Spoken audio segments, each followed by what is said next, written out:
কালকে ছিল Sunday, but আজকে আমি ভিডিওটি আপলোড করছি। তো ব্রেকফাস্টে করা হয়েছিল লুচি ও ঘুগনি।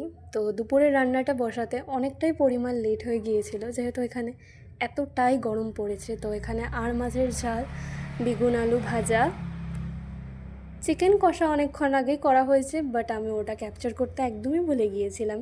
তো এখানে চিকেন পকোড়া করার জন্য চিকেনটাকে ভালো মতন আধ ঘন্টা ম্যারিনেট করে রাখা হলো।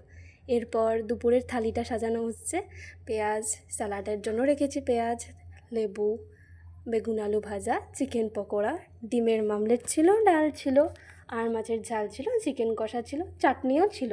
যেহেতু সানডে একটু স্পেশাল তো হবেই। এই তো আমার থালাটা সাজানো হয়ে গিয়েছে। একটু ক্লোজ করে দেখে নাও তোমরা সবাই।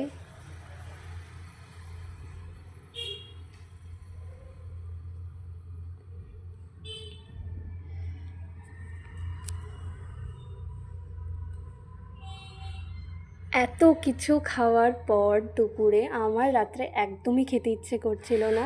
তার জন্য একটা আম খেয়ে নিলাম। আমটা ভীষণ মিষ্টি ছিল, খুব টেস্টি ছিল।